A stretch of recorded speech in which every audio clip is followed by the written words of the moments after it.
nandito ako ngayon sa may Japanese Park. Ito ay makatatagpuan sa may Luneta. Tara, samahan nyo ko. Ang ganda rito, guys. Tingnan nyo. Pakita ko sa inyo, tara! Guys, pagbunga nyo pala, ito na inyong makikita. Ito na ang sasalubong sa inyo, di ba? Napakadaming puno. Yan. Tapos, ayan, ang ganda. Eto, pagpasok nyo rito, meron dito, hindi ko alam kung ano tawag dito. Eto yung ano, di ba pinapalo yan? Nakikita ko yan eh. Hindi ko lang alam kung ano ang tawag dyan. Yan o.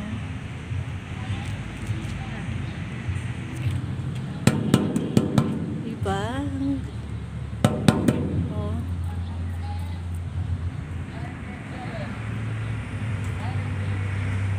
Yan.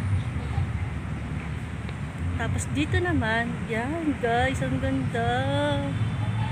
Oh.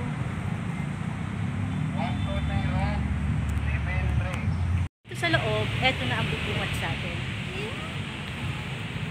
Kahit anong klaseng pagod o stress nyo o problema nyo, pag nandito kayo, makakalimutan nyo. Tara, punta na kayo dito. Sa mga hindi nakakaalam dito sa lugar na to.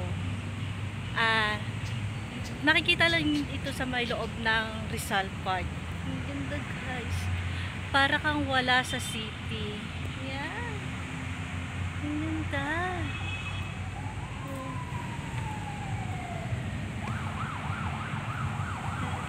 Palalagpasin niyo pa ba to? Diba? E puntahan na natin.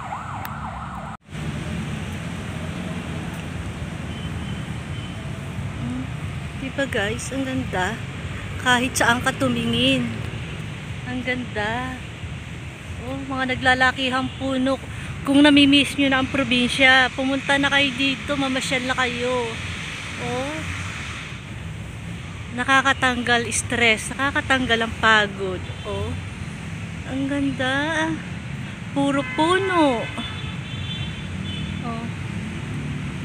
Yan.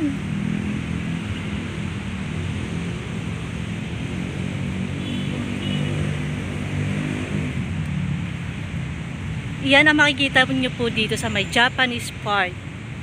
Yan. Dito yung makikita sa loob ng Rizal Park. Yan.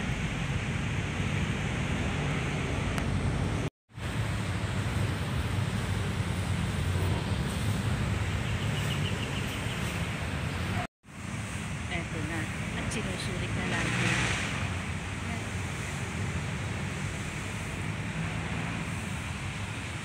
Kanina pa ako naglalakad, pero hindi ako nakakaramdam ng pagod dahil ang ganda. Tapos ito may nakita.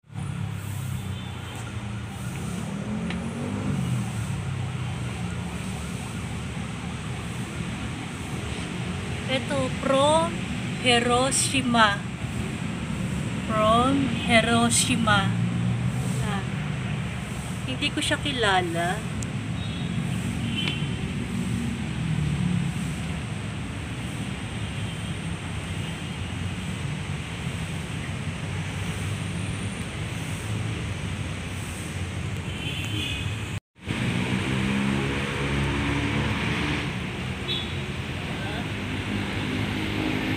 Sana ganito na lang ang mga lugar, puro puno.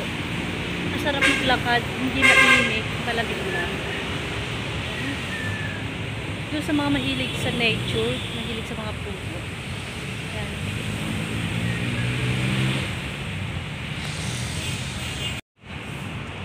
Yan guys.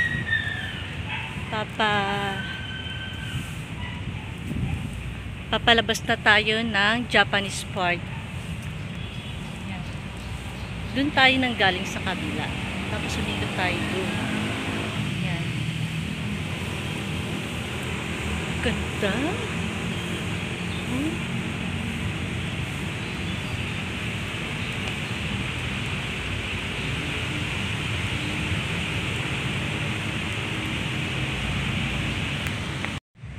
Guys, papalabas na tayo ng Japanese Park. Eto. Yan. Kahit nalibot natin ang buong Japanese Park, hindi ako nakaramdam ng pagod dahil napakaganda. Nakaka-relax. Paano guys, hanggang dito na lang aking video. Salamat sa panonood. Like and subscribe. Bye!